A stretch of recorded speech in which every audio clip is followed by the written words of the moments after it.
जय हिंद बच्चों, कैसे हो आप लोग? आप लोग ठीक होंगे शायद। वैसे ठंड देखो बढ़ गई है। देख सकते हो मैंने जैकेट पहना है, टोपी भी लगाया है, तो इसका मतलब ये है कि ठंड बढ़ गई है। ठीक है। और ठंड बढ़ने से क्या फ़र्क पड़ता है? आपको तो रूम में रहना है, रूम में रह के पढ़ाई करना है। ठीक है, क्योंकि आपका एग्ज़ाम तो फरवरी में होना ही है। ठीक है, और आप तैयारी भी कर रहे हो। लास्ट क्लास में हम लोगों ने वास्तविक संख्या है उसका जो है सो कुछ क्वेश्चन देखा था। मतलब कि मैं क्लियर कर दूं कि मैं यहाँ पे आपको मैथ्स में पिछले 2011 से लेकर के 2024 तक जितने भी एग्ज़ाम हुए उस एग्ज़ाम में जो प्रश्न पूछा गया मैं उसका रिवीजन करवा रहा हूँ। ठीक है, किसके लिए? क्लास 10th के लिए। ठीक है, जिसमें मैंने पिछले क्लास में कुछ क्वेश्चन सॉल्व करवाया था और कुछ बाकी रह गया था, तो मैंने कहा कि भाई अगले वीडियो में हम लोग इसको देखेंगे क्योंकि वीडियो लंबा हो रहा था। ठीक है, तो आज मैं फिर से वापस आ गया हूँ। ठीक है, मैं आपको बता दूँ कि मेरे हाथ में जो शीट है वो ब्रिलियंट क्वेश्चन बैंक का ही पेज है ये। ठीक है, आप कोई सा भी क्वेश्चन बैंक ले सकते हो क्योंकि सारे क्वेश्चन बैंक में क्वेश्चन ही होगा जो पिछले कई सालों में बिहार बोर्ड ने मतलब कि पूछा है, बस वही क्वेश्चन है। तो आप किसी का भी ले सकते हो, लेकिन क्या है ना कि जो बता रहा है कोई व्यक्ति उसके हाथ में जिस तरह का है अगर वैसा ही अगर आपके पास रहता है तो कलेक्शन एकदम सीरियसली मतलब कि सीरियल वे में जाता है, तो तैयारी करने में आसानी होती है। ठीक है, अभी जो मैं बताने जा रहा हूँ आपको वो है 1.3 का, क्योंकि 1.3 का क्वेश्चन नंबर 40 तक हम लोगों ने किया था। आज हम लोग 1.3 का 40 के आगे देखेंगे। ठीक है, 41 से देखेंगे। ठीक है, तो पिछले वाले वीडियो को आप लोग बढ़िया से देख लीजिए क्योंकि आपके एग्जाम में अभी जो मैं चर्चा कर रहा हूँ ना वो आपके एग्जाम में आएगा ही आएगा। आई मीन कि अगर वो नंबर न रहे लेकिन नंबर के आई मीन पैटर्न जो है वो वैसा ही रहने वाला है, इसलिए आप ना नंबर को हटा करके पैटर्न पे फोकस कीजिए। ठीक है, चलिए 41 क्वेश्चन देखते हैं। मैं क्लियर कर दूं ये क्वेश्चन क्या है। ये क्वेश्चन है एक्सरसाइज 1 का आई मीन चैप्टर 1 का 1.3 का क्वेश्चन नंबर 41। ठीक है, हम लोग जो पढ़ रहे हैं वो पढ़ रहे हैं वास्तविक संख्या है आई मीन रियल नंबर्स। इसका एक पार्ट हम लोगों ने पिछले वीडियो में किया था, आज हम लोग इसको फिनिश करेंगे। ठीक है, चाहे वो 1.5 घंटे का वीडियो हो चाहे 2 घंटे का। 1 मिनट रुक जाइए। चलिए वीडियो हमारा चालू है, बीच में देखना पड़ता है ना, क्या पता कहीं बैटरी आई मीन की रिकॉर्डिंग ऑफ हो जाए तो मैं फालतू का यहाँ पे बोलते रह जाऊँगा। ठीक है, देखिए 41 कहता है कि कौन सी संख्या अभाज्य संख्या है। पिछले क्लास में चर्चा किया था अभाज्य संख्या किसको कहेंगे। वैसी संख्या है, सुनिएगा ध्यान से, वैसी संख्या है जिसके सिर्फ और सिर्फ दो ही फैक्टर होते हैं या दो ही भाजक होते हैं।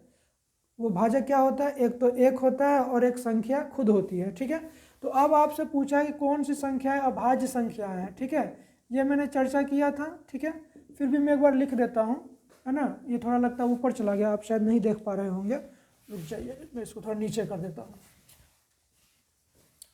यहाँ से लिखता हूँ। ठीक है, अभाज्य संख्या देखते हैं। वैसे मैं ये संख्या लिखवा चुका हूँ आपको, फिर भी मैं एक बार चर्चा कर देता हूँ। जैसे कि 2, 3, 5, 7, 11, 13, 17, 19, इस तरह से जो संख्या है ना, ये सारी की सारी संख्याएं क्या अभाज्य संख्या है ना। मतलब इसके सिर्फ और सिर्फ दो ही भाजक होते हैं। जैसे अगर हम 2 की बात करें तो 2 किस किस से भाग लेगा? एक 1 से लगेगा और एक 2 से लगेगा। 3 की बात करें तो 1 से भाग लगेगा और 3 से लगेगा। उसी तरह से अगर 5 की बात करें तो ये 1 से लगेगा और सिर्फ 5 से लगेगा। तो इस तरह की जो भी संख्याएं होंगी सारी की सारी संख्याएं क्या कहलाएंगी? भाज्य संख्याएं कहलाएंगी। ठीक है, अब आपके ऑप्शन में दिया हुआ एक है 33, एक है 39, एक है 38 और एक है 31। ऑप्शन में क्या क्या दिया हुआ है? एक दिया हुआ है 33, दूसरा है 39, तीसरा ऑप्शन है 38 और चौथा ऑप्शन है 31। अब देखिए इस 33 की अगर बात कीजिए तो 33 किस किस से भाग लगेगा? एक तो 1 से लगेगा, एक 3 से लगेगा, एक 11 से लगेगा और ये 33 से भी लगेगा। तो मतलब क्या हुआ? इसके 4 भाजक हैं, तो इसका मतलब ये हुआ कि ये अभाज्य नहीं है। तो ये क्या है? ये भाज्य संख्या है। ठीक है, 39 की अगर बात करें तो देख लीजिए ये 1 से लगेगा, 3 से लगेगा, 13 से लगेगा और ये 39 से लगेगा। तो कुल मिलाकर के 4 भाजक है, तो ये भी क्या है? हमारा अभाज्य संख्या नहीं है। ठीक है, 38 की बात करिए तो ये 2 से लगेगा, 1 से लगेगा, है कि नहीं है। फिर ये किससे लगेगा? 19 दूना 38, 19 से लगेगा, 38 से लगेगा, 1 से लगेगा, मतलब 4 भाजक हो गया। तो 4 ऑप्शन में से 3 तो नहीं हो रहा है। इसका मतलब ये हुआ कि अब जो बचेगा वही क्या होगा? इसका सही आंसर होगा। तो तात्पर्य यह है कि 41 का जो सही आंसर होगा वो 31 होगा और ऑप्शन सी में ऑप्शन डी में ये 31 दिया हुआ है। ठीक है, 42 पे आते हैं। 42 कह रहा है आपका कि दो संख्याओं का मौसो एवं लौसो दिया हुआ है, तो उनमें से एक संख्या 54 है, तो दूसरी संख्या क्या होगी? ध्यान रखिएगा, मैंने पिछले क्लास में चर्चा किया था, मैं फिर चर्चा कर रहा हूँ। ये वाला सूत्र याद रखना है कि दो संख्याओं का जो गुणनफल होगा, क्या होगा? दो संख्याओं का गुणनफल एक्चुअली में उसके लॉसॉ और उसके मौसों के गुणनफल के बराबर होता है। ये हमारा फॉर्मूला है जो आपको हेल्प करेगा इस तरह के प्रश्न को बनाने में। अब क्या है, जो जो दिया हुआ है उसका मान रख दीजिए। दो संख्याओं में से एक संख्या दी हुई है 54, तो दूसरी संख्या को आप मान लीजिए ए बी, कुछ भी मान लीजिए, वो आप पे डिपेंड करता है। फिर बराबर का साइन, ये दो संख्याओं का गुणनफल कहलाता है। ठीक है, क्या कहलाता है? दो संख्याओं का गुणनफल। लॉसो की बात कीजिएगा तो लॉसो दिया है 27 गुने मौसो दिया हुआ है 100, सॉरी मौसो दिया हुआ है 27 और लॉसो दिया हुआ है 162। ठीक है, अब आपको निकालना है ए का मान, तो बाकी को उधर भेज दीजिए। 162 गुने 27 बट्टा 54, 27 इकाई 27, 27 दूना 54, 2 इकाई 2, 2 अट्ठे 16, 2 इकाई 2। तो ए का मान आपने क्या देखा? 81 आ गया। ए क्या है? ए वो दूसरी संख्या है जिसका मान पूछा है, और ये 81 आपका ऑप्शन नंबर डी में है। इसका मतलब यह हुआ कि 42 का जो सही ऑप्शन है वो डी है, क्योंकि डी में ही 81 दिया हुआ है। ठीक है, 43 में आ जाइए, 43 पे आ जाइए। 43 कहता है कि संख्याएं 12, 15 और 21 का मौसो। किसका? 12, 15 और 21 का मौसो।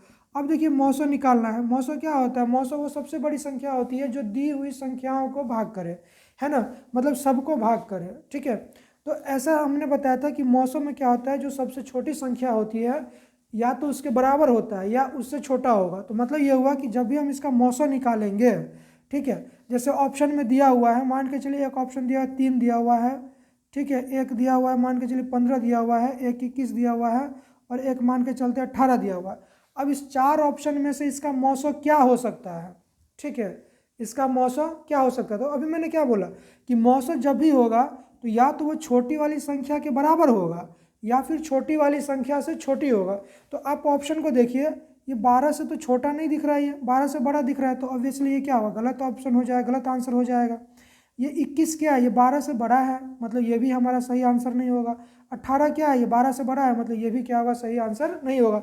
तो कुल मिलाकर के एक ऑप्शन बचता है, वो क्या है? हमारा 3। तो इसका जो सही आंसर होगा वो मौसो होगा, वो क्या हो जाएगा? 3 होगा। ठीक है, लेकिन अगर आप बनाना चाहो तो भाई मेथड आप बना ही सकते हो। कैसे बनाओगे? आपको पता ही है कि आप शायद ऐसे लिखोगे। कैसे लिखोगे? 12 लिखोगे, 15 लिखोगे और 21 लिखोगे, और फिर ऐसे भाग दोगे। 3 चौका 12, 3 पंचे 15 और 3 सत्ते 21। भाग लगने वाला नहीं है।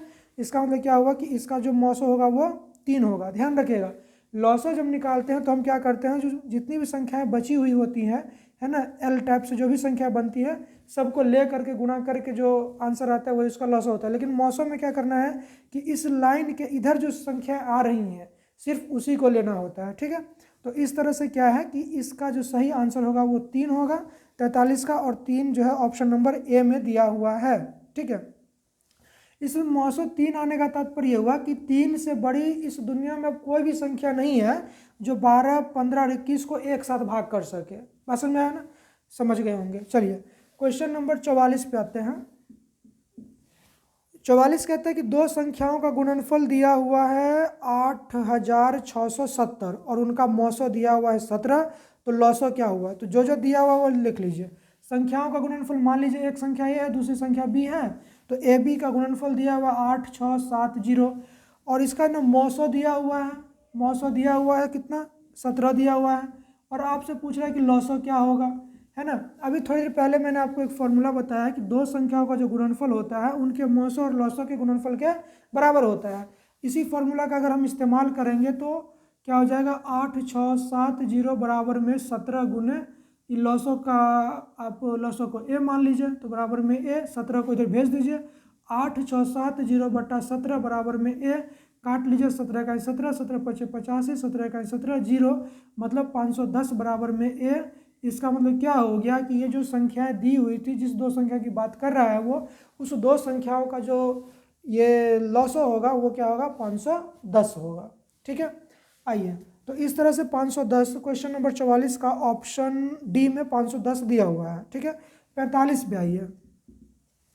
45 में कहता है कि 192 के अभाज्य गुणनखंड में 2 का घातांक, घातांक मतलब घात का अंक, कितना घात, पहले तो क्या करना है ना, कि घात कितना है वो, उससे पहले हम क्या करते हैं कि 192 का ना गुणनखंड कर लेते हैं, तब तो पता चलेगा ना कि 2 कितनी बार आ रहा है। चलिए 2 से भाग दीजिए, 2 9 18, 2 छक्के 12, 2 से लगा दीजिए, 2 चौके 8, 2 अट्ठे 16, फिर लगेगा 2 24 48, 2 12 24, 2 छक्के 12, 2 तिया 6, कुल मिला के आप क्या देख रहे हैं, एक बार फिर से देख लेते हैं।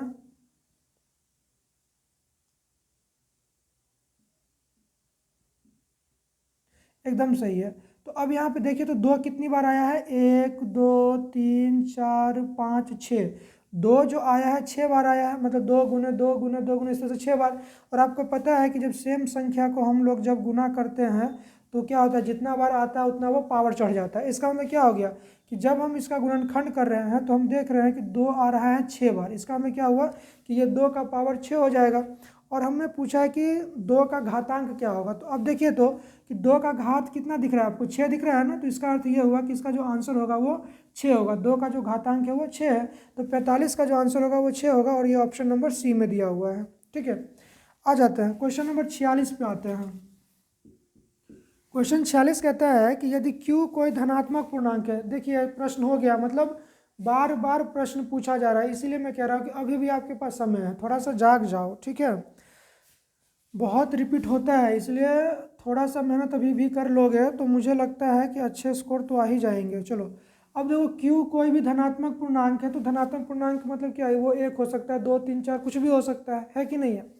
लेकिन हम इस एक बस q को ना तो सम कह सकते हैं ना ही विषम कह सकते हैं, दोनों हो सकता है, ये है ना, क्या हो सकता है, दोनों हो सकता है। आगे देखिए, तो अब ये कह रहा है कि अगर हमें इसको विषम पूर्णांक बनाना होगा, क्या बनाना होगा, विषम पूर्णांक बनाना होगा, तो मैंने कहा था कि किसी भी संख्या को अगर हम 2 से गुना कर देंगे तो वो सम बन जाएगा। क्या बन जाएगा, सम। तो अब इस q को 2 से गुना कर दिए, तो q का मान अगर 1 रखिएगा तो 2 गुने 1 2 हो जाएगा। अगर q का मान अगर आप 2 लीजिएगा तो 2 गुने 2 कितना हो जाएगा, 4 हो जाएगा।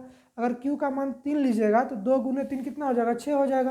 तो ऐसी परिस्थिति में 2q जो है वो क्या है, 2q हमारा सम संख्या हो जाता है। और मैंने बोला था कि अगर आप सम संख्या में अगर 1 जोड़ेंगे तो वो क्या बन जाएगा, विषम बन जाएगा। तो इसका तात्पर्य क्या है कि q अगर कोई भी धनात्मक पूर्णांक है तो इसको विषम होने के लिए 2q + 1 होना पड़ेगा, तभी जाकर के वो जो q है वो क्या हो जाएगा, विषम पूर्णांक हो जाएगा।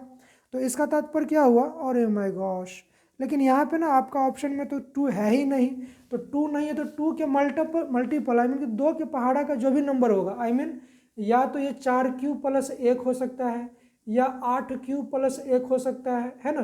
तो अगर इस रूप का कोई संख्या, मैंने कहा था किसी भी संख्या को अगर हम सम संख्या से गुणा करेंगे तो वो क्या हो जाएगा, सम संख्या ही होगा। ठीक है, तो इस आधार पे अगर आप 46 का देखिएगा तो 46 का ऑप्शन नंबर ए में दिया हुआ है 8q + 1, क्या दिया हुआ है, 8q + 1, तो इसका जो सही आंसर हो जाएगा वो क्या हो जाएगा, ऑप्शन ए हो जाएगा। 47 को देखिए, 47 कहता है कि 2 लगातार सम संख्याओं का मौसम, तो कोई सा भी 2 लगातार सम संख्या ले लीजिए, एक 2 ले लीजिए, एक 4 ले लीजिए, मैं अगर आपका मन है कुछ और लेने का तो कुछ और ले लीजिए, क्या ले ले, 10 12 ले लेते हैं। ठीक है, क्या ले लेते हैं, 10 12। अब इस दोनों का मौसम निकालना है, तो मौसम निकालना है तो दोनों का गुणनखंड कर लीजिए, तो ये 2 गुने 5 हो जाएगा, ये 2 गुने 6 हो जाएगा। मौसम में क्या करते हैं कि जो मिलता जुलता है सिर्फ उसी को लेते हैं ना, तो दोनों में क्या मिल रहा है, 2 2 मिल रहा है, इसका मतलब क्या हो गया का जो मौसम होगा वो हमारा 2 हो जाएगा। बात समझ में आई, ठीक है। और ये ऑप्शन सी में दिया हुआ है, तो तात्पर्य हुआ कि 47 का जो सही आंसर होगा वो ऑप्शन सी होगा। 48 में आ जाइए। 48 क्या कह रहा है कि p तथा q अभाज्य संख्याएं हैं। ठीक है, अभाज्य संख्या समझते हो ना, जिसके सिर्फ और सिर्फ 2 ही फैक्टर होते हैं। तो संख्या दिया हुआ है p q q और दूसरा संख्या है p² q का मौसो पूछ रहा है। क्या पूछ रहा है, मौसो। अब आपको पता होना चाहिए कि जो मौसो जो होता है वो क्या होता है कि जो निम्नतम घात वाला संख्या होता है वही उसका मौसो कहलाता है। आप इसमें देखोगे तो p का पावर 3 है और यहाँ पे p का पावर 2 है। हमने क्या कहा, भैया मैक्सिमम पावर नहीं मिनिमम पावर चाहिए, किसके लिए, मौसो के लिए। तो इसका मतलब ये हुआ कि इस दोनों में p³ और p² में p² आएगा, और उसके अलावा जो q बचता है इस दोनों का तो पावर सेम है, तो हम इस दोनों को साथ में ले लेंगे। इसका मतलब ये हो गया कि इस दोनों संख्या का जो मौसा होगा वो p² होगा। और ये आपके 48 का क्वेश्चन ऑप्शन बी में आपको ऐसा ये दिखेगा। इसका तात्पर्य है कि 48 का ऑप्शन नंबर बी जो है सो सही होगा। 49 में आ जाइए। 49 कह रहा है कि 234 के अभाज्य गुणनखंड में 3 का घात लीजिए। तो सबसे पहले आप 234 का क्या कीजिएगा, अभाज्य गुणनखंड कीजिएगा। कर दीजिए, अभाज्य गुणनखंड है, कीजिए 3 से शुरू कीजिए, 3 से कीजिए। 3 7 21, 3 8 24, 8 7 15, 3 से अभी भी लगेगा, 3 दूना 6, 3 6 18। अब ये 3 से नहीं लगने वाला है ना, 2 से लगेगा, ये 2 13 26। अब आगे मत जाइए, आपसे पूछा है कि 3 का घात। तो देखिए तो 3 कितनी बार आया है, 2 बार आया है 3, है ना। तो 3 गुना 3 मतलब क्या होगा, 3²। 3 का घात कितना दिख रहा है, 2 दिख रहा है। और ये 2 आपका ऑप्शन नंबर सी में है। इसका मतलब ये हो गया कि 49 का जो सही आंसर होगा वो ऑप्शन नंबर सी हो जाएगा। ठीक है, एक बार रुक जाइए, मैं थोड़ा सा चेक कर लेता हूँ इधर। हाँ, मैं जो लिख रहा हूँ वो आपको दिख रहा होगा। आ जाइए, क्वेश्चन नंबर 50 में आ जाइए। 50 कहता है कि एक संख्या दिया हुआ है। देखिए ये भी पिछली क्लास में हम लोगों ने किया है। मतलब ये है कि क्वेश्चन बहुत रिपीट हो रहा है, इसलिए अभी भी तुम लोग जाग जाओ, है ना। ठंड है, आराम से खाओ पियो, घर में रहो और मज़े से पढ़ाई लिखाई करो। और सी है हमारा 3 का पावर n, 3 का पावर n इंटू 5 दिया हुआ है। ठीक है, तथा ए बी सी का एलसीएम जो है सो दिया हुआ है। ये जो ए बी सी तीनों संख्या दी हुई है इसका एलसीएम है ना, ए बी सी का लॉसो दिया हुआ है। क्या दिया हुआ है, लॉसो। कितना दिया हुआ है, 2 गुने 3, सॉरी 2 का पावर 3 दिया हुआ है, 3 का पावर 2 दिया हुआ है और गुने 5 दिया हुआ है। ठीक है, तो आपसे पूछ रहा है कि भैया यहाँ पे जो आपको n दिख रहा होगा, ये वाला जो n दिख रहा होगा, इस n का मान कितना होगा, है कि नहीं है। तो अभी मैंने थोड़ी देर पहले चर्चा किया, थोड़ी देर पहले पिछली क्लास में मैंने चर्चा किया था कि एलसीएम में हम लोग महत्तम पावर वाला संख्या चुनते हैं। तो अब ध्यान से देखो, तो यहाँ पे 2 दिख रहा है, यहाँ 2 दिख रहा है, यहाँ 2 नहीं दिख रहा है। लेकिन इस दोनों में तुलना करते तो 2 का अधिकतम पावर 3 है, तो एलसीएम में 2 का अधिकतम पावर 3 आना चाहिए, तो आया हुआ है। ठीक है, अब हम बात करते हैं 3 की। तो 3 यहाँ पर भी 1 पावर के साथ, 3 यहाँ पर भी 1 पावर के साथ, और यहाँ पे 3 का पावर n दिया हुआ है कि नहीं है। लेकिन यहाँ पर जब आप देख रहे हो एलसीएम में, तो 3 का पावर 2 दिया हुआ है। इसका मतलब क्या हुआ कि n का जो मान होगा वो क्या होगा, 2 होगा। n का मान 2 होगा, तभी तो ये मैक्सिमम पावर वाला नंबर यहाँ पे लिया गया है ना। तो लॉसो में क्या करते हैं, अधिकतम पावर वाला लिया गया है, मतलब लिया जाता है, इसलिए यहाँ पर n का पावर n का जो मान हो जाएगा वो क्या हो जाएगा, 2 हो जाएगा। तो इस तरह से 41 से लेकर के 50 तक का हमारा क्वेश्चन हो गया है। अब हम 51 52 को देखेंगे। आप लोग एक बार इसको देख लो, ठीक है। अगर आप लोग देख लो तो मैं इसको मिटा दूँ। चलिए, साफ साफ दिख रहा है, दिख रहा है। आ जाइए,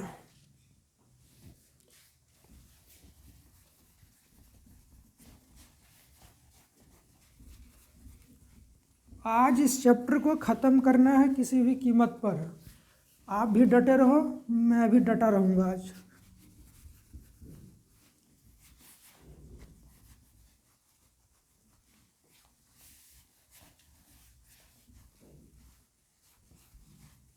चलिए क्वेश्चन नंबर 51 पढ़ते हैं। 51 कह रहा है कि यदि 156 का गुणनखंड किया जाए, क्या किया जाए, रुक जाओ यहाँ पे लिखना ठीक रहेगा। हाँ, 51 में कह रहा है कि यदि 156 को हम लोग फैक्टराइज करें, मतलब 156 का गुणनखंड करें, तो ये इस तरह से बढ़ता है। 2 का पावर x हो जाता है, 3 का पावर y हो जाता है और 13 का पावर z हो जाता है। तब ये पूछ रहा है कि भैया x plus y minus z का मान कितना होगा। तो इसका मतलब क्या हुआ कि 156 का ही तो गुणनखंड किया गया है ना, तो हम भी इस बात को आगे बढ़ा देंगे। 156 का गुणनखंड कर लेते हैं। 2 7 14, 2 8 16, फिर से लगा दीजिए, 2 3 6, 2 9 18, 3 से लगा दिए 13 3 39। इसका मतलब ये हो गया कि जब हमने 156 का गुणनखंड किया तो ये ऐसा आया। कैसा आया देख रहे हो ना, ऐसा, मतलब 2 का पावर 2 आया और गुने 3 का पावर 1 आया और गुने 13 का पावर 1 आया। लेकिन प्रश्न में तो ऐसा नहीं दिया है। प्रश्न में 156 का गुणनखंड दिया हुआ है 2 का पावर x गुने 3 का पावर y गुने 13 का पावर z। इसका मतलब क्या होगा कि हमें इस दोनों को तुलना करना पड़ेगा, किसको, इसको और इसको तुलना करना पड़ेगा। अब ध्यान से देखो यहाँ पर यह घात सेम, सॉरी आधार सेम है, घात अलग है। इसका मतलब क्या होगा कि x का मान 2 हो जाएगा। x का मान कितना होगा 2। यहाँ पे 3 को देखो, यहाँ पे 3 का पावर y है और 3 का पावर 1 आया है। इसका मतलब क्या था कि y का मान 1 होगा। ठीक है, 13 के घात की तुलना करते हैं तो यहाँ पे 13 का पावर z है और हमने लाया था 1। इसका मतलब क्या था कि z का मान 1 होना था। तो चलिए हमने सबका मान निकाल लिया। अब आपसे पूछ रहा है कि x plus y minus z का मान क्या होगा। तो भैया मान रख दो ना, अब तो निकाल तो दिया। x का मान 2 रख दो, y का मान 1 रख दो और z का मान 1 रख दो, कट उठ करके आएगा 2। इसका मतलब ये हो गया कि x plus y minus z का मान आ जाएगा 2। और 51 का जो ऐसा ऑप्शन है वो, अरे नहीं प्लस दिया हुआ है, sorry, x plus y plus z दिया हुआ है। ठीक है, तो सबको जोड़ना है तो जोड़ देते हैं, 2 1 3 और 1 4 दिया हुआ है। इसका मतलब क्या है कि 51 का जो ऑप्शन ए है वो हमारा सही ऑप्शन होगा। ठीक है, 52 में आइए, फिर से कह रहा है कि 2 लगातार विषम संख्याओं का मौसो क्या होगा। अच्छा, 2 लगातार सम संख्याओं का मौसो तो पढ़ा दिए, उसी तरह से ध्यान रखिएगा। चलिए हम ना एक एग्जाम्पल लेते हैं, कोई भी 2 नंबर चुन लेते हैं। ठीक है, आप ही बता दो कौन सा 2 नंबर ले लो। चलो एक ले लेते हैं 3 और एक ले लेते हैं 5, 3 और 5 ले लेते हैं। ठीक है, अब आप इसका गुणनखंड करो तो आप लिखोगे 1 गुने 3 लिखोगे, इसको लिखोगे 1 गुने 5। अब बताओ कि दोनों में क्या मिल रहा है, 1 मिल रहा है। इसका मतलब ये हो गया, इसका मतलब ये हो गया कि विषम संख्याओं का जो मौसो होगा, किसका, विषम संख्याओं का। कौन सा विषम, लगातार। देखो 3 के बाद 5 आ रहा है ना, तो ये लगातार हो गया। तो लगातार विषम संख्याओं का मौसो 1 होगा और लगातार सम संख्या का मौसो 2 होगा। फिर से सुन लो, लगातार विषम संख्या का मौसो 1 और लगातार सम संख्या का मौसो 2 होगा। ठीक है, थोड़ी देर पहले हम लोगों ने क्वेश्चन 48 में शायद देखा था। ठीक है, 53 पे आ जाओ। 53 को ध्यान से देखो, ये थोड़ा सा दिमाग वाला क्वेश्चन है। इतने क्वेश्चन में थोड़ा सा ये लगा कि दम है इसमें। देखो 53 कह रहा है कि p बटा 2 का पावर n गुने 5 का पावर n है ना, ये हमारा दिया हुआ है और एक नंबर दिया हुआ है 0.105। इसको ना इस रूप में बदलना है। मतलब ये 0.105 को p बटा 2 to the power n into 5 to the power n के रूप में हमें चेंज करना है। तो भैया ऐसा करने के लिए हम क्या करेंगे, इसको पहले हम लोग चेंज कर लेते हैं। नीचे मैं लिख लेता हूँ यहाँ पे 0.105, इसको पहले भिन्न में बदलते हैं। तो हम इसको लिखेंगे 105 बट्टा 1000। इतना तो करने आता होगा तुम लोगों को। ठीक है, चलो ऐसा कर दिए। अब कुछ कटने वाला तो काटो, ये किस मरतबे लगेगा, मतलब 5 से काटे, 5 दूना 10, 5 1 5। ठीक है, और इसको जब काटेंगे 5 से तो 5 दूना 10 मतलब 200 हो जाएगा। ठीक है, अब तुम्हारे पास जो संख्या बचा है वो 21 बट्टा 200 बचा हुआ है। ठीक है, नीचे ध्यान से देखो, ऊपर में p है तो ये 21 हो जाएगा p, नीचे में 2 चाहिए और 5 चाहिए। इसका मतलब ये हुआ कि 200 का गुणनखंड करना है। क्या करना है, 200 का गुणनखंड। तो 200 का अगर गुणनखंड हम करेंगे तो कुछ इस तरह से बनेगा, 2 गुने 100 और 100 को फिर हम लिखेंगे 25 गुने 4, है ना। क्या लिखेंगे, 25 गुने 4 लिखेंगे, हाँ या ना। अब ये 21 का 21 हो जाएगा। ये जो 4 दिख रहा है, इस 4 को हम 2 का पावर 2 लिख सकते हैं, क्योंकि 2 गुने 2 बराबर 4। और समान संख्या को अगर हम 2 बार गुना के रूप में लिखे तो क्या होता है, वो पावर में कन्वर्ट हो जाता है। तो मतलब ये हो गया कि 2 का पावर 1 यहाँ पे है और यहाँ पे 2 का पावर 2, तो कुल मिलाकर के 2 का पावर 3। और 25 का मतलब क्या हुआ, 5 गुने 5 मतलब 5 का पावर 2। तो इस आधार पे आप देख रहे हो कि जब आपने इस संख्या को भिन्न में बदला तो ये ऐसा हो गया, 21 बट्टा 2 का पावर 3 गुने 5 का पावर 2। तो यही तो कह रहा था कि भैया आप ना, हमने जो संख्या दिया है, ये जो संख्या दिया है उसको इस रूप में बदलो। तो क्या ये इस रूप में है कि नहीं है, p का मान 21 हो गया, 2 का पावर n इक्वल्स टू 2 का पावर 3 हो जाएगा, 5 का पावर n बराबर में 5 का पावर 2 हो जाएगा। ठीक है, यही तो आपसे पूछ रहा था। ठीक है, चलिए अब क्वेश्चन नंबर, अब ये बात है कि भैया इसका आंसर क्या होगा। तो ऑप्शन 53 का ऐसा ऑप्शन कहाँ पे देखने को मिल रहा है, 5 का पावर 2। अच्छा, ऐसा आपको ऑप्शन नंबर सी में देखने को मिल रहा है। इसका तात्पर्य है कि 53 का जो सही आंसर होगा वो ऑप्शन सी होगा। 54 में आ जाओ, कहते दो संख्याओं का मौसो 25 है और लौसो 50 है, तो संख्याओं का गुणनफल क्या होगा, लीजिए। अब इससे आसान क्या हो सकता है, अभी थोड़ी देर पहले ही पढ़ा है कि संख्याओं का जो गुणनफल होता है क्या होता है, संख्याओं का गुणनफल, ठीक है, वो क्या होता है, लौसो गुने मौसो होता है। तो लौसो का मान कितना दिया हुआ है, 50 दिया हुआ है, और मौसो 25 दिया हुआ है, दोनों गुना करोगे तो 25 पंचे 125, मतलब 1250 हो जाएगा। मतलब ये हुआ कि जिस दो संख्या की बात कर रहा है, अगर उस दोनों संख्या को हम गुना करते हैं ना, तो गुणनफल आता है 1250। ठीक है, चलो अब क्वेश्चन नंबर 55 पे आते हैं। 55 है 55 है 55 है। चलो यहाँ पे आते हैं 55 में। 55 कह रहा है कि यदि 140 को अगर हम फैक्टराइज करेंगे तो क्या होगा। प्रश्न में दिया हुआ है 2 का पावर x गुने 5 का पावर y और गुने 7 का पावर z दिया हुआ है, और आपसे पूछ रहा है कि x plus y minus z का मान क्या होगा, ये आपसे पूछ रहा है। ठीक है, तो प्रश्न ने तो ऐसे गुणनखंड करके दिया है, हम लोग गुणनखंड करते हैं। 140 का देखते हैं हमारा क्या आता है, 2 7 40 हो जाएगा, 2 35 70 हो जाएगा, 5 7 35 हो जाएगा। मतलब ये हुआ कि अगर 140 का गुणनखंड हम करें तो 2 गुने 2 5 गुने 7, ये हो गया। इतना समझ में आ गया, ठीक है। अब ध्यान से देखिए, ये 2 का पावर कितना हो जाएगा, 2 हो जाएगा, ये 140 के बराबर है, गुने 5 का पावर 1 हो जाएगा और 7 का पावर 1 हो जाएगा। खतर ना समझना इसको। अब ऊपर से तुलना करो, लेकिन प्रश्न में क्या करके दिया है, 140 का गुणनखंड 2 का पावर x और 5 का पावर y और 7 का पावर z करके दिया है। तो हम क्या करेंगे, इस दोनों को, मतलब इसको और इसको तुलना करेंगे। तो तुलना करेंगे तो क्या देखते हैं कि 2 का पावर x है यहाँ पे, और यहाँ पे 2 का पावर 2 है, इसका मतलब x बराबर 2 हो जाएगा। क्या हो जाएगा, x बराबर 2। और यहाँ पे 5 का पावर y है और यहाँ पे 5 का पावर 1 है, तो इसका मतलब ये होगा कि y का मान 1 हो जाएगा। यहाँ पे अगर हम तुलना करें तो 7 का पावर 1 और यहाँ पे 7 का पावर z, ये दोनों गुणनखंड एक ही नंबर का है। समझ में आया, ये दोनों गुणनखंड एक ही नंबर का है। बस वो आपसे चेक करना चाह रहा था कि आपको गुणनखंड आता भी है या नहीं। चलिए तुलना कर लीजिए, तो z का मान कितना आ गया, 1 आ गया। अब आपसे पूछ रहा था x plus y minus z, x plus y minus z का मान पूछ रहा था, तो रख देते हैं ना मान सबका। x का मान 2 लाए हो, y का मान 1 है, z का मान 1 है, घट करके ये क्या होगा, 1 1 0 हो जाएगा, ये 2 बचेगा। इसका मतलब ये हो गया कि 55 का जो ऑप्शन होगा वो ऑप्शन ए हो जाएगा, क्योंकि ऑप्शन ए में ही 2 दिया हुआ है। अब हम बात कर लेते हैं 56 की। ठीक है, 56 कहता है कि दो संख्याओं का मौसो लौसो दिया, उनमें से एक संख्या ये है तो दूसरी संख्या क्या होगी।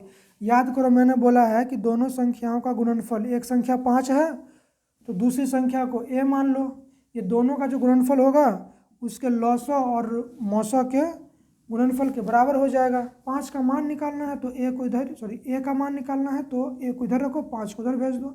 15 गुने 105 बट्टा 5, 5 से काटो, 5 इकाई 5, 5 दिया 15, और 3 को 105 से गुना कर देंगे, 3 को 105 से गुना करेंगे तो 315 हो जाएगा। इसका मतलब ये हो गया कि दूसरी संख्या जो हो गई हमारी 315, और 56 का ऐसा ऑप्शन आपको दिखेगा सी में। 315 आपको सी में दिखेगा, मतलब 56 का सही आंसर क्या हो जाएगा, ऑप्शन सी।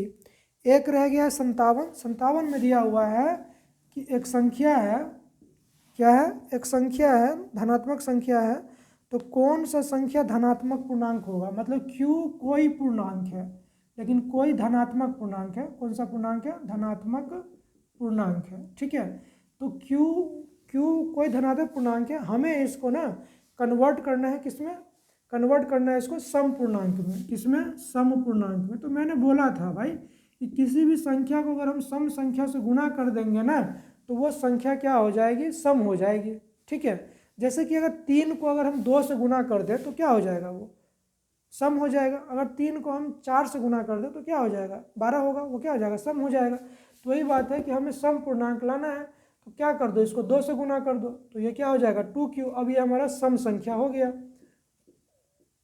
लेकिन एक बात, प्रश्न में 2q है या नहीं, हाँ 2q ही है, तो 57 का जो ऑप्शन बी है वो क्या हो जाएगा, सही हो जाएगा। ठीक है, तो इस तरह से हमारा चैप्टर 1 का 1.3 ख़त्म हो गया है। अब हम लोग 1.4 देखेंगे। एक बार आप इसको ठीक से देख लो, समझ लो, बार बार सुन लो, पीछे जाके देखो।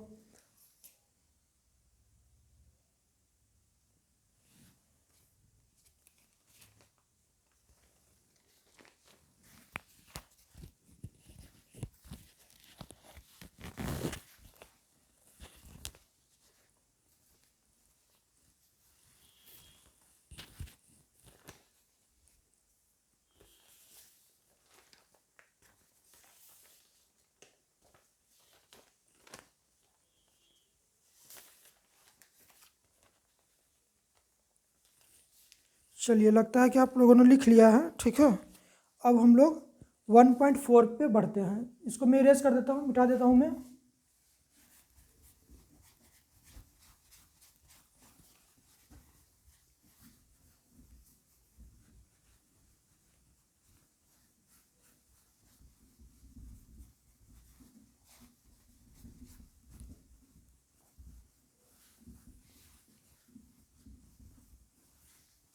चलो, अब ये 1.3 हमारा बदल जाता है 1.4 में। थोड़ा सा चैप्टर लंबा है, लेकिन आपको पता है कि इस चैप्टर से 10 नंबर का आने वाला है ना। और बार बार एक ही तरह क्वेश्चन पूछा गया है, इसलिए अभी भी दिमाग का जो है सो ढक्कन कवर खोल लीजिए, समझ में आ जाएगा। 1.4 अब हम लोग शुरू करेंगे, ठीक है। इस सेगमेंट में हमें सिर्फ यही समझना है कि कौन सी संख्या परिमेय संख्या है और कौन सी संख्या अपरिमेय है, ठीक है। तो आपको पता होगा कि जो संख्याएं p/q के रूप में व्यक्त नहीं हो सकती हैं वो सभी की सभी क्या है, अपरिमेय संख्या है। और दूसरा क्या है कि जिसका दशमलव प्रसार है ना, क्या हो, अशांत अनावर्ती हो, उसे हम क्या बोलेंगे, अपरिमेय संख्या बोलेंगे, ठीक है। और अपरिमेय संख्या को छोड़ करके जितनी भी संख्याएं हैं वो सारी की सारी संख्याएं क्या कहलाती है, परिमेय संख्या कहलाती है, ठीक है। परिमेय संख्या और अपरिमेय संख्या को जब मिलाते हैं ये दोनों मिलकर के वास्तविक संख्याएं बनाती हैं, ठीक है। आ जाइए, तो अब आपसे प्रश्न पूछ रहा है कि कौन सी संख्या परिमेय संख्या है ना। तो परिमेय संख्या कौन सी संख्या होगी, ध्यान रखिएगा, जिसका आप रूट नहीं निकाल सकते, मतलब कि स्क्वायर रूट जब करेंगे, वर्गमूल करेंगे, तो ना एक वो पूर्ण संख्या अगर वर्गमूल में नहीं आती है तो समझिएगा कि वो क्या है, वो अपरिमेय संख्या। जैसे कि देखिए, √3 की बात करें तो अगर हम इसका वर्गमूल निकालेंगे तो ये दशमलव में आएगा। इसका मतलब क्या होगा कि √3 हमारा क्या है, ये एक अपरिमेय संख्या है, ठीक है। जैसे कि √4 की अगर हम बात करें तो जब हम इसका वर्गमूल निकालते हैं तो 2 आता है, जो ये पूर्ण संख्या है। तो वही आपको याद रखना है कि अगर किसी भी संख्या का वर्गमूल हम करें और जो आंसर आए अगर वो पूर्ण संख्या हो तो वो हमारा क्या कहलाएगा, परिमेय संख्या कहलाएगा। अगर हम उसका स्क्वायर रूट निकालें, कि वर्गमूल निकालें और वर्गमूल दशमलव में आ रहा है तो समझिएगा कि वो क्या होगा, अपरिमेय संख्या होगा, ठीक है। तो परिमेय और अपरिमेय में बस आपको इतना ही याद रखना है। तो जैसे 4 ऑप्शन दिया हुआ है कि कौन सी संख्या परिमेय संख्या है, तो एक ऑप्शन √3 दिया हुआ है, दूसरा 2√2/√2 दिया हुआ है, तीसरा ऑप्शन दिया हुआ है 4 + √5 और चौथा ऑप्शन दिया हुआ है √6, ठीक है। ये 4 ऑप्शन दिया हुआ है। अब आपको पता करना है कि कौन सी संख्या परिमेय संख्या है, अपरिमेय नहीं, परिमेय संख्या, ठीक है। तो चलिए शुरू करते हैं। इस √3 के बारे में थोड़ा सोच के देखिए, क्या हम इसका वर्गमूल निकालेंगे तो पूर्ण संख्या में आएगा, नहीं आएगा, दशमलव में आएगा। तो इसका मतलब ये परिमेय संख्या नहीं, ये अपरिमेय है।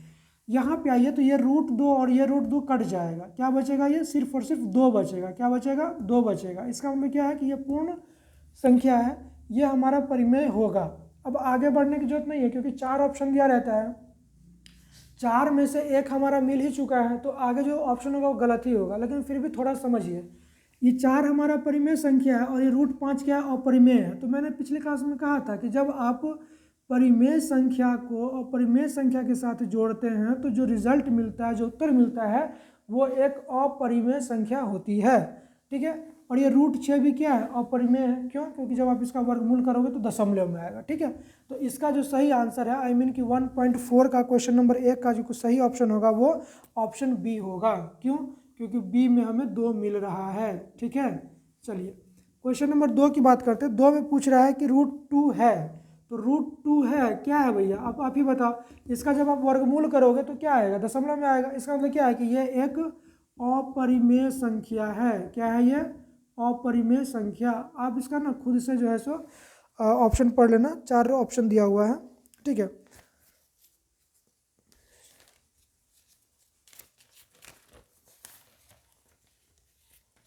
चलिए क्वेश्चन नंबर 3 में आ जाइए। क्वेश्चन नंबर 3 में दिया हुआ है कि रूट, पहला ऑप्शन दिया है, इस चैप्टर में ना हमें ऑप्शन से ही काम करना है। रूट 64/√36, दूसरा ऑप्शन दिया है √81, तीसरा ऑप्शन दिया है √2.5 और चौथा ऑप्शन दिया हुआ है रूट अंडर 49/9, ठीक है। अब देखो जब आप इसका वर्गमूल करते हो तो 8/6 मिलता है, क्योंकि 64 का वर्गमूल 8 होता है और 36 का वर्गमूल 6 होता है, ठीक है। उसी तरह जब आप 81 का वर्गमूल निकालते हो तो आता है 9, ठीक है। वैसे ही 49/9 का जो वर्गमूल आप निकालोगे तो 7/3 आएगा। आप क्या देख रहे हो, ये सारी की सारी संख्याएं है ना रूट से बाहर हो चुकी हैं। इसका मतलब क्या है, तीनों ऑप्शन हमारा तो सही होने वाला नहीं है, क्योंकि इसमें पूछ रहा है कि अपरिमेय कौन है। क्या पूछ रहा है, अपरिमेय संख्या कौन सी है। तो देखो एक ऑप्शन हमारे पास बचा रूट अंडर 2.5, तो यही हमारा क्या हो जाएगा, अपरिमेय संख्या हो जाएगा। मतलब ये हो गया एक्सरसाइज 1.4 का क्वेश्चन नंबर 3 का जो सही ऑप्शन होगा वो सी होगा। 4 में आइए, 4 में वही पूछ रहा है कौन सा अलग है। मैं एक बार लिख लेता हूँ। एक है 3/5, दूसरा है √16/4, ठीक है। तीसरा ऑप्शन दिया हुआ है √2/5, ठीक है। और चौथा ऑप्शन है 25/9। इसमें अलग कौन सा है, तो अलग कौन सा है मतलब ये आपसे पूछना चाह रहा है कि भैया कौन सा परिमेय है और कौन सा अपरिमेय संख्या है, ठीक है ना। क्योंकि संख्या दिया तो इसी 2 आधार पर हमें भी चेक करना है, ठीक है। अब ध्यान से देखिए कि ये 3/5 है। जब आप इसको तोड़ोगे, आई मीन कि इसका जब वर्गमूल निकालोगे तो ये भी 4/2, मतलब कि कुल मिलाकर के 2 हो जाएगा। मतलब 4 से काटोगे, 4 का 4, 4 चौका 16 और 4 का वर्गमूल कितना होता है, 2 होता है। तो ये भी रूट से बाहर आ गया है। इसको देखो ये ऑलरेडी रूट से बाहर है कि नहीं। यहाँ पे √2/5 जो ये एक अलग है, क्यों, क्योंकि √2 तो एक अपरिमेय संख्या है और 5 क्या है, परिमेय संख्या है। तो ये भी याद रखना कि जब हम अपरिमेय संख्या को परिमेय संख्या से भाग देते हैं तो जो उत्तर आता है वो हमारा अपरिमेय संख्या होता है। तो इस आधार पे ऑप्शन ए, ऑप्शन बी और ऑप्शन डी ये तीनों के तीनों परिमेय संख्या है, जबकि ऑप्शन सी हमारा क्या है, अपरिमेय संख्या है। तो यही एकदम से अलग है। इस तरह से क्वेश्चन नंबर 4 का जो सही आंसर होगा वो ऑप्शन सी होगा। 5 में पूछ रहा है कि कौन परिमेय संख्या है। अब ये 4 ऑप्शन दिया हुआ है, एक पाई दिया हुआ है, दूसरा √7 दिया हुआ है, तीसरा √16/25 दिया हुआ है और एक चौथा दिया हुआ है 3√3/√2 दिया हुआ है। परिमेय संख्या पूछा है, पाई तो ऑलरेडी क्या है, अपरिमेय है। √7 जब ये 7 जो है कोई पूर्ण वर्ग संख्या तो है नहीं, वर्गमूल जब इसका निकालेंगे तो किस में आएगा, दशमलव में आएगा। तो ये क्या है, हमारा अपरिमेय संख्या है। ये √16 है ना, जब आप 16 का वर्गमूल करोगे तो 4 आएगा और 25 का वर्गमूल करोगे तो 5 आएगा। मतलब यही वो संख्या है जिसकी हमें तलाश थी। तो 4/5 क्या है, परिमेय संख्या है। इसका अर्थ यह हुआ कि हमारा जो उत्तर होगा यही होगा। मतलब 5 का ऑप्शन सी क्या है, सही है, ठीक है। क्वेश्चन 6 में कह रहा है कि √5 संख्या है। √5 कैसी संख्या है, √5 एक अपरिमेय संख्या है ना, जो पूर्ण वर्ग संख्या नहीं है वो सब की सब क्या है, अपरिमेय संख्या है ना। रूट आप जब इसका वर्गमूल निकालोगे तो किसमें आएगा, दशमलव में आएगा, ठीक है। क्वेश्चन नंबर 6 पे आते हैं। आ जाइए 6 पे आते हैं, सॉरी 6 हो गया, 7 पे आइए। कह रहा है कि यदि n एक प्राकृतिक संख्या है, n क्या है, प्राकृतिक संख्या है, नेचुरल नंबर है, तब √n का मान क्या होगा। अगर n एक नेचुरल नंबर है, n क्या है, प्राकृतिक संख्या है, ठीक है, तो √n का मान क्या हो सकता है। अब देखो n प्राकृतिक संख्या तो n 1 हो सकता है, 2 हो सकता है, 3 हो सकता है, 4 हो सकता है, कुछ भी हो सकता है। तो √n का मान क्या होगा। तो एक बार आप n की जगह पे √1 छोड़े 2 डाल के देख लो, एक बार n के जगह पे आप 3 डाल के देख लो, है ना, एक बार n के जगह पे आप 4 डाल के देख लो, है ना। अब रुक जाओ, इसका वर्गमूल करोगे तो दशमलव में आएगा। √3 क्या है, ये परिमेय, ये अपरिमेय संख्या है, ये भी अपरिमेय संख्या है। जब आप 4 का वर्गमूल करोगे तो 2 आएगा, तो 2 क्या है, परिमेय संख्या है। इसका तात्पर्य हुआ कि अगर n एक प्राकृतिक संख्या है तो अगर हम इसका रूट कर देंगे तो संभावना बनती है कि जो रूट n होगा या तो वो हमारा परिमेय संख्या होगा, ठीक है, या फिर अपरिमेय होगा। अब ध्यान से रखिए, मतलब देखिए, परिमेय संख्या और अपरिमेय संख्या का जो समूह होता है वो वास्तविक संख्या कहलाता है। क्या कहलाता है? वास्तविक संख्या कहलाता है। तो कुल मिलाकर के ये ध्यान रखना है, ऑप्शन में से क्या दिया हुआ है? 4 ऑप्शन दिया है। एक तो दिया हो कि हमेशा प्राकृतिक संख्या, जो बिल्कुल गलत हो गया है कि नहीं है। दूसरा है कि हमेशा अपरिमेय, तो हमेशा अपरिमेय भी तो नहीं हो रहा है ना, क्योंकि रूट 4 जो है वो तो 2 में बदल जाता है, तो ये भी कहना गलत हो जाएगा। हमेशा परिमेय ये भी नहीं हो सकता क्योंकि रूट 3 क्या है? अपरिमेय है। चौथा ऑप्शन में दिया हुआ है कि, चौथा ऑप्शन कहाँ गया जो है सो, कभी प्राकृतिक संख्या और कभी अपरिमेय संख्या, ये बात सही है। अब देखो 2 क्या है? ये प्राकृतिक संख्या है कि नहीं? और रूट 2 रूट 3 क्या है? ये हमारा क्या है? अपरिमेय है। तो ऑप्शन डी इसका क्या होगा? सही होगा। क्वेश्चन नंबर 7 का ऑप्शन डी सही आंसर है। अब देखिए क्वेश्चन नंबर 8 में पूछ रहा है कि 2 तथा 2.5 के बीच में कौन सी अपरिमेय संख्या आएगी? एक ऑप्शन है रूट 11, दूसरा ऑप्शन है रूट 5, तीसरा ऑप्शन है रूट 2.25 और चौथा ऑप्शन है रूट 12.5। ठीक है, अब देखो अगर आप इसको देख रहे हैं तो लगभग ये क्या है? 3 3 9, मतलब ये जो संख्या आएगी वो 9 और 16 के बीच का होगा, है कि नहीं है? तो 3 3 9, ये 3 से बड़ा हो रहा है। ठीक है, इस 5 की अगर बात करें तो 2 दूना 4, मतलब ये हुआ कि रूट 5 ये 2 और 3 के बीच में आ रहा है। ठीक है, तो कुल मिलाकर के, और इसकी अगर बात करें तो ये क्या है कि 1 के आसपास आ रहा है। यहाँ पर भी अगर आप आएंगे तो 12.5 है, मतलब ये क्या है? 3 से बड़ा है। तो यहाँ पे सिर्फ जो रूट 5 दिख रहा है इस यही जो है सो 2 और 3 के बीच में आ रहा है। और हमसे पूछा भी गया है क्या कि 2 और 2.5 के बीच में कौन सी संख्या आएगी? तो रूट 5 ही वो संख्या है जो इसके बीच में आने वाली है। इसका अर्थ यह हुआ कि क्वेश्चन नंबर 8 का जो ऑप्शन होगा वो बी सही ऑप्शन होगा। क्वेश्चन नंबर 9 एक बार देख लीजिए। संख्या रेखा पर प्रत्येक बिंदु क्या प्रदर्शित करता है? जैसे कि मान के चलिए कि आपने ये एक रेखा ले लिया, ठीक है, ये संख्या रेखा है। क्या है ये? संख्या रेखा है। तो संख्या रेखा पर आप क्या प्रदर्शित करेंगे? संख्या प्रदर्शित करेंगे, है ना, संख्या को रिप्रेजेंट करेंगे। अब वो संख्या क्या हो सकती है? या तो संख्या जो है हमारा परिमेय हो सकता है ना, क्या हो सकता है? या तो परिमेय संख्या हो सकता है या फिर क्या हो सकता है? अपरिमेय हो सकता है। और इसी दोनों को मिला देते हैं तो क्या बन जाता है? वास्तविक संख्या बनता है। इसका मतलब ये हुआ कि हम संख्या रेखा पर वास्तविक संख्याओं को दर्शा सकते हैं। ठीक है, क्या दर्शा सकते हैं? वास्तविक संख्या को संख्या रेखा पर दर्शा सकते हैं। ठीक है, क्वेश्चन नंबर 9 हो गया। 10 पे आता है, कहता है कि एक संख्या है, क्या है संख्या? 23.43 के ऊपर में एक बार है, 43 लिखा हुआ है। ठीक है, इसका मतलब होता है कि रेकरिंग, अंग्रेजी में रेकरिंग कहते हैं, रिकरिंग मतलब जो बार बार आता है। मतलब जब हम इसको लिखेंगे, विस्तार में लिखेंगे, तब ये ऐसा दिखेगा 23.43434343 ये ऐसे बढ़ता चला जाएगा, है ना, ये कभी रुकने वाला है नहीं।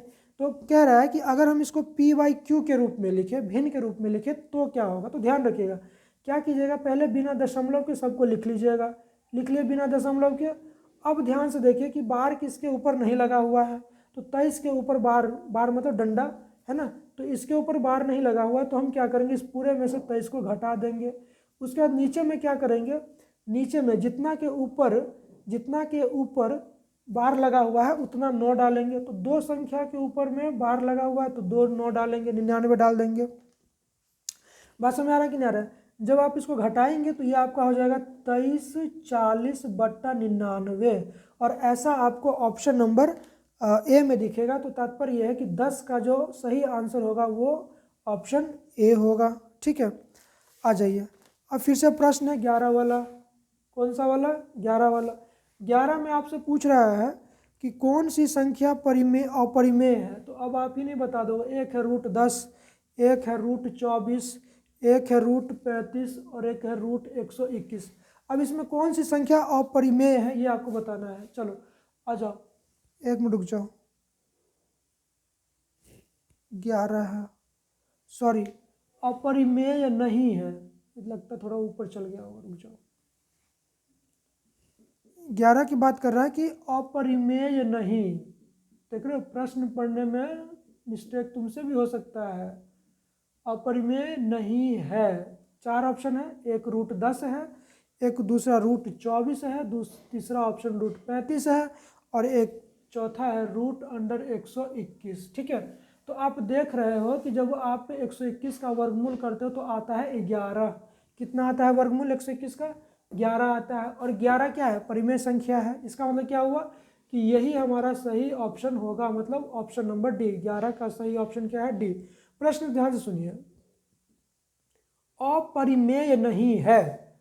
अपरिमेय नहीं है इसका मतलब क्या है कि वो परिमेय संख्या पूछ रहा है। क्या पूछ रहा है? परिमेय संख्या के बारे में पूछ रहा है। और इस तरह से हमारा 11 क्या है? परिमेय संख्या है। क्वेश्चन नंबर 12 को एक बार देख लीजिए। कहता है निम्न में कौन सा परिमेय नहीं है। अब ये आप लोग कर लीजिएगा, खाली इतना ही पूछ रहा है और इसमें कुछ नया ऐसा है नहीं।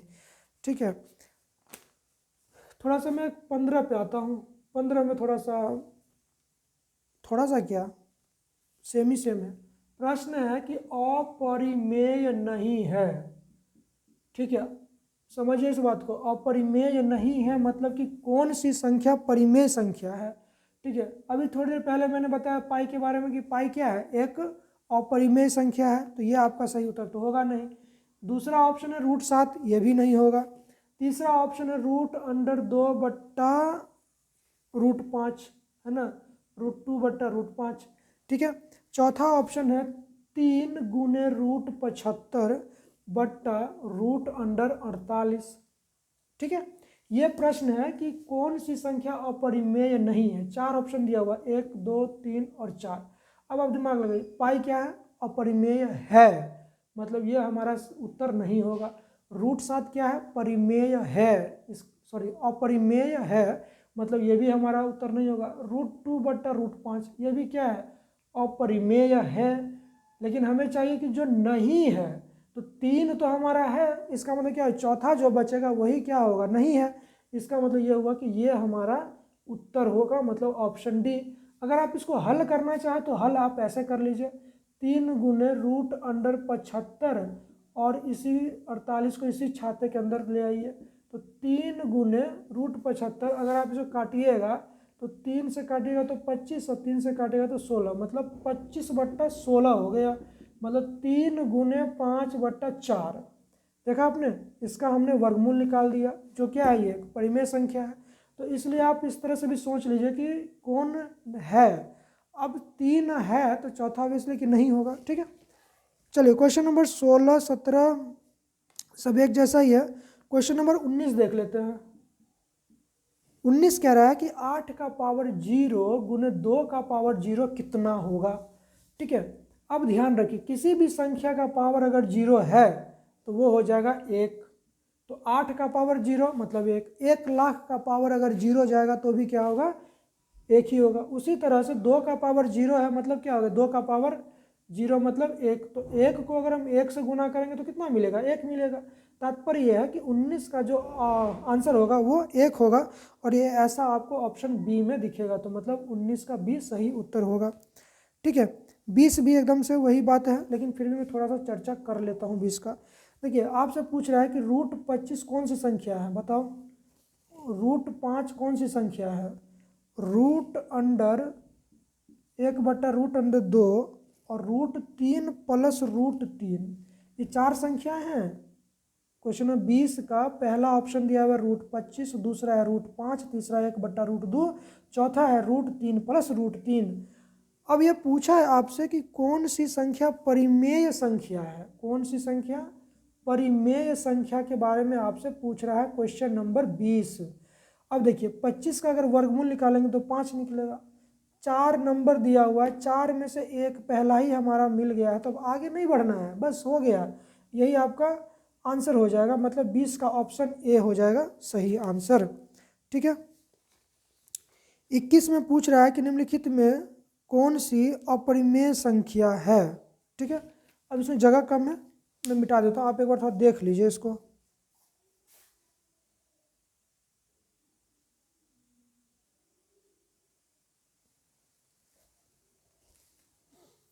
हो गया, नोट कर लिया? चलिए,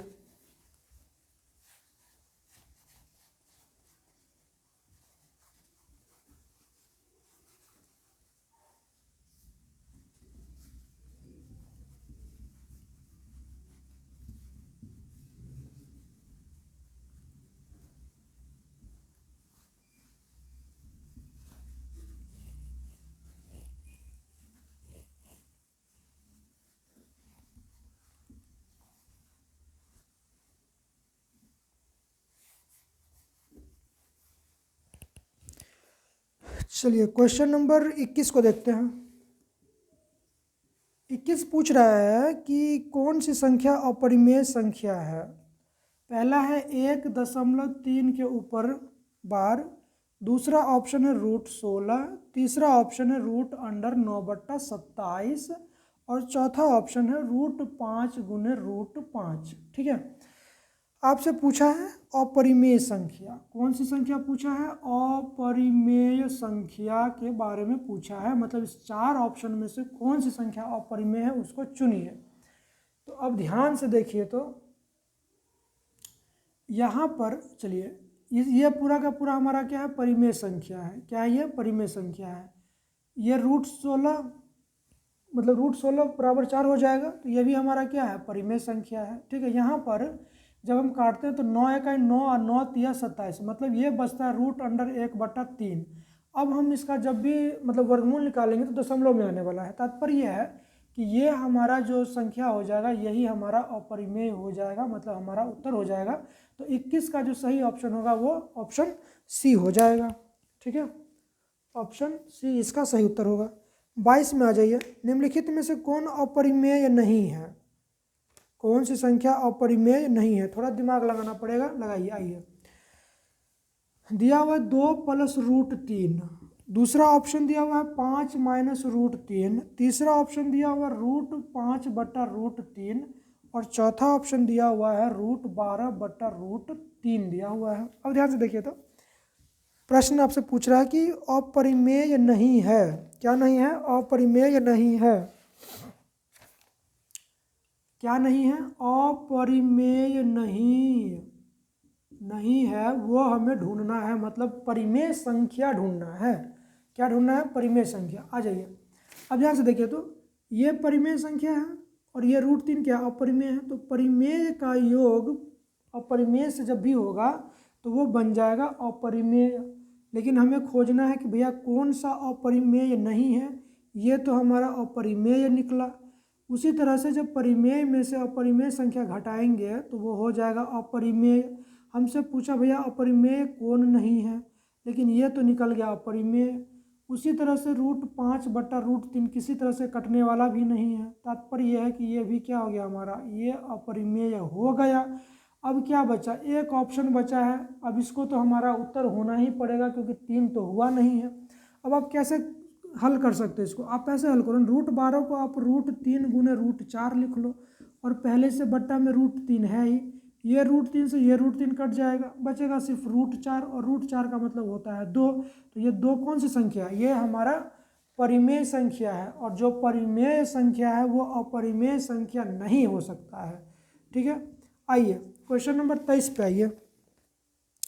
क्वेश्चन नंबर 23 ठीक जो है सो 22 जैसा है, इसको आप लोग खुद बनाइएगा। ठीक है, आ जाइए क्वेश्चन नंबर 24 पे पहुँचते हैं डायरेक्ट। 24 कहता है कि प्रत्येक परिमेय संख्या होती है। 4 ऑप्शन है, एक प्राकृतिक संख्या, पूर्ण संख्या, पूर्णांक और एक वास्तविक संख्या। तो एक ना डायग्राम में बता रहा हूँ, आप उसको याद रखिएगा।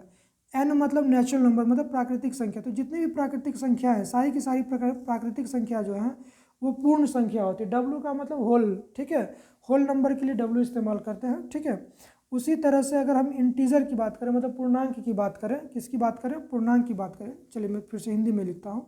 देखिए, जिस सारी की सारी प्राकृतिक संख्या जो है ना, सारी की सारी प्राकृतिक संख्याएं वो सब की सब क्या है? पूर्ण संख्याएं हैं। कौन सी संख्या है?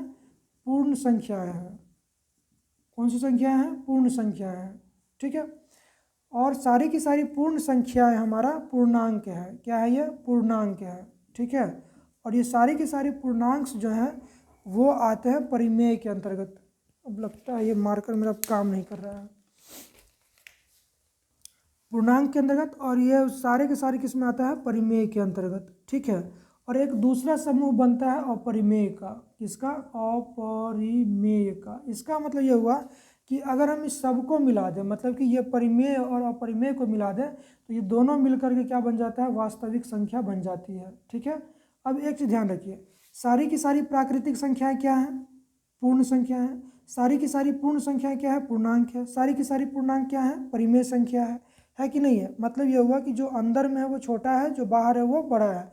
इसको हम आप ऐसे समझिए, प्रश्न कैसे पूछ सकता है कि क्या सारी की सारी परिमेय संख्या प्राकृतिक संख्या है? तो बिल्कुल नहीं है। जो अंदर में है, जो छोटा है, वही हमारे लिए मतलब वही क्या होगा, उसके अंदर होगा ना। ये तो बहुत बड़ा है, तो ये कैसे इसको अपने अंदर समा सकता है? ठीक है, तो ध्यान रखिएगा, इसमें वही आपसे पूछा है कि प्रत्येक परिमेय संख्या होती है, तो प्रत्येक परिमेय संख्या क्या होती है? वास्तविक संख्या होती है, क्योंकि ये दोनों मिल करके क्या बनाती है? वास्तविक संख्या बनाती है। तो इस तरह से क्वेश्चन नंबर 24 का जो सही उत्तर होगा वो ऑप्शन डी हो जाएगा। क्या हो जाएगा? डी हो जाएगा। ठीक है, 25 में आ जाइए। देखिए कितना सिंपल सा क्वेश्चन पूछा था। पूछ रहा है कि 22/7 जो है कौन सी संख्या है? तो 22/7 क्या है? ये हमारा परिमेय संख्या है। कौन सा संख्या है? परिमेय संख्या है। लेकिन ये आता किसके बदले है? पाई के बदले आता है, और पाई क्या है? अपरिमेय होता है। याद रखना है इस बात को। क्या याद रखना है? कि 22/7 एक परिमेय संख्या है, लेकिन जो 22/7 पाई की जगह पे आता है वो अपरिमेय संख्या है। ठीक है, तो 25 का जो उत्तर होगा वो ए हो जाएगा। ठीक है, 26 में पूछ रहा है, 26 में कि √81/2 कौन सी संख्या होगी? अब भाई कोई भी बता देगा ना। √81 का मान कितना होगा? 9 होगा, और 9/2, तो 9 भी क्या है? परिमेय संख्या है। 2 भी क्या है? परिमेय संख्या। आई मीन 9/2 टोटल परिमेय संख्या है। तो अर्थात ये हुआ कि ये जो हमारा है ये हमारा परिमेय संख्या है। कौन सा संख्या है? ये परिमेय संख्या है, और ये ऑप्शन आपको दिखेगा, ऑप्शन ए ही दिखेगा। तो 26 का जो सही उत्तर होगा वो ऑप्शन ए हो जाएगा। ठीक है, 2-4 क्वेश्चन और आ जाइए।